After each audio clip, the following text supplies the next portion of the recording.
Hey guys, so a couple of weeks ago, I actually posted a reel on Instagram on the list of licensed sponsors in the UK, and not to brag, but it kind of blew up, like 2.7 million blew up.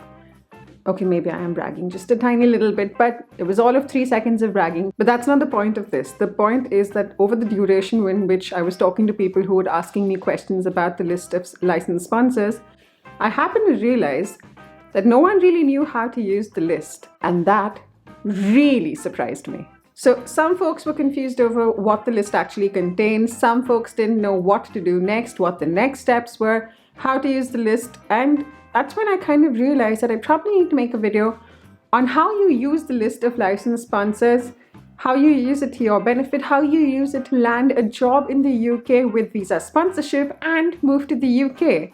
Because to be really honest, the list is really great, but a lot of people have their doubts about it because they don't know how to use it, and hence there's a lot of confusion around this topic. So let's do this. In today's video, I'm going to break down what you need to do as step 1 as soon as you get the list of licensed sponsors, because to be honest, that is step 1 of you getting a job in the UK and moving to the UK. If you're new to my channel, my name is Ashika, and on this channel we talk about moving to the UK and what your life is going to be like once you're here. So starting off with, who is a licensed sponsor? As you might have guessed, a licensed sponsor is a business or a company or an entity who is legally allowed to offer you work sponsorship, visa sponsorship to work in the UK. Now, I've said it before, but I'll say it again. Your family can't sponsor you to work in the UK unless it's a family visa. Your friends can't sponsor you. It has to be a licensed sponsor, licensed by the government, who can actually sponsor your work visa for you to come to the UK and work here. Now, are all UK-based companies licensed sponsors? The simple answer is no, they're not. Even if a company is registered in the UK, it doesn't necessarily mean it is a licensed sponsor. In order to be a licensed sponsor, you have to register with the government and pay the license fees, and then the company becomes a licensed sponsor so that it can hire talent from outside the UK. Now, companies need to do this when they need to hire talent from outside the UK. Now, obviously, the UK does not want you hiring for every single job from outside the UK, because then you have multiple challenges in your hand. You have an excess of labor over here who don't have jobs. You have too much of or a huge inflow of people coming into the country from outside the country. So you have immigration challenges. So obviously the government wants to regulate that, and they want to ensure that the right kind of people, the right talent is coming into the country, and that's usually talent that's not already available in the UK. So in most cases, companies are required to hire locally so that they can provide jobs to people over here. But in case a company can't get somebody with the skill set that they have in mind within the UK, in case they can't meet that requirement from within the UK, then they can look to hire from outside the UK. Which is why if you've seen a lot of roles that are not technical in nature, roles that almost anyone can do with basic training, don't really often get visa sponsorship to work in the UK. It's usually highly specialized roles like tech roles or roles of those of scientists or researchers that usually get licensing or sponsorship to work in the UK. The next really important question is, who pays for sponsorship? Because a lot of people have this question. Now, the short answer again is it depends on a case-to-case basis. In some cases, organizations really want this individual and they are willing to pay the entire sponsorship cost. So they pay all of the visa costs, they pay for the COS obviously, and they pay for the relocation as well.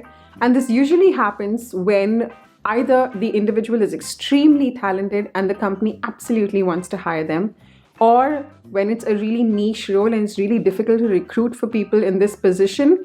So this role comes with the perks, or it could just be the overall organization policies of this particular company. In some cases, the company will pay the cost of the COS, which is the certificate of sponsorship, and then ask the individual to bear the cost of the visa. Now, what you need to keep in mind is that both of these situations are perfectly normal. Both of them happen a lot. The only thing is you need to know what you're getting into. So you need to know what kind of sponsorship costs will be covered before you start applying or during the process, so it doesn't come as a surprise to you right at the end. But hold on there, before I go ahead, if you haven't hit that subscribe button, now is an absolutely great time to do it. Hit that subscribe button now and click on the bell icon for notifications. So what is this list of licensed sponsors?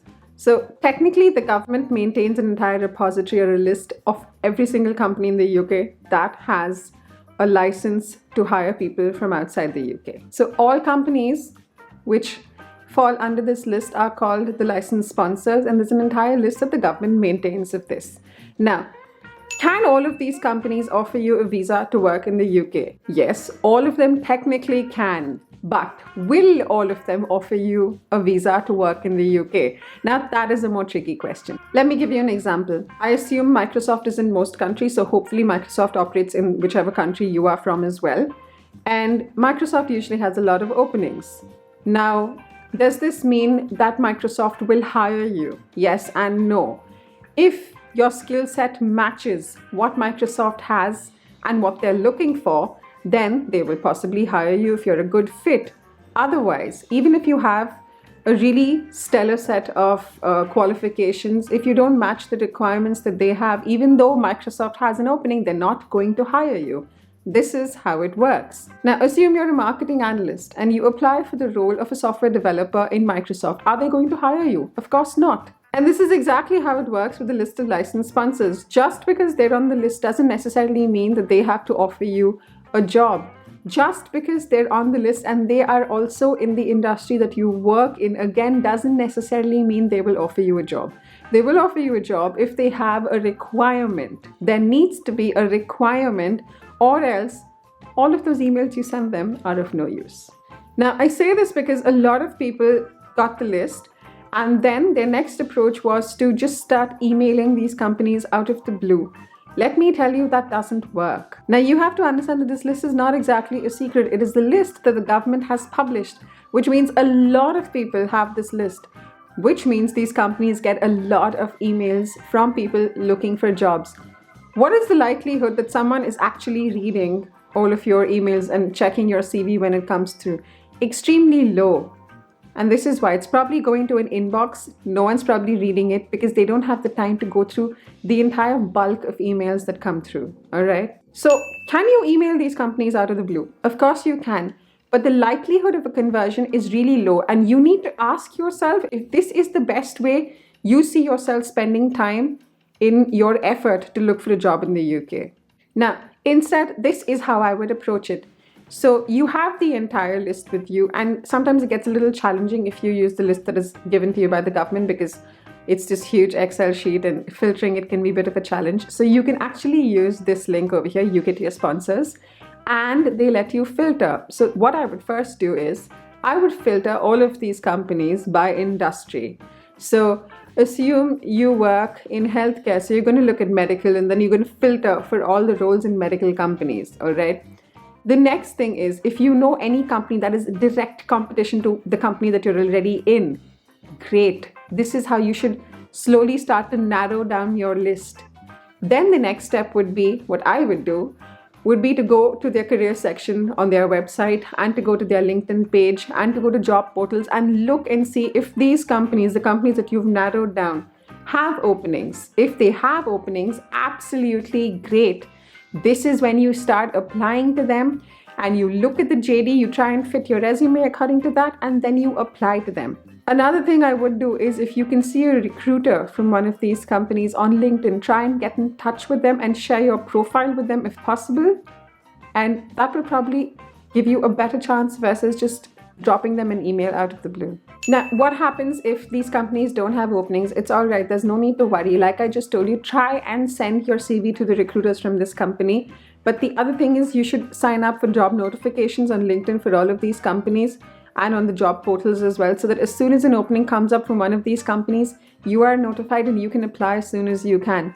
In the meantime, from here, slightly broaden your reach and look at companies who do something similar or industries which have a similar profile. See if you can do some certifications or some courses in the meantime to try and increase your chances of standing out, because that's going to be the biggest challenge. Like, you know, a lot of people are going to apply for these roles. So you need to do something to stand out above everyone else, or you're going to get just lost in the clutter and the noise of all of the people who are applying. Something else you should check in this list is to make sure that they have a skilled worker visa, because that's usually what you're going to be applying for. If they have an intra-company visa, It's not going to help you unless you already work in that company. So make sure you check what kind of visa they have registered themselves for. Now, I've seen a lot of people on Instagram complain about the fact that this list doesn't work and it's just a scam. But here's the thing, every year,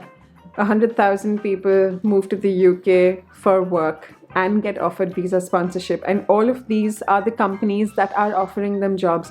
So it can't be that the process is broken, right? It just means you're approaching it from probably the not the best way. All right, so that's something you need to really think about.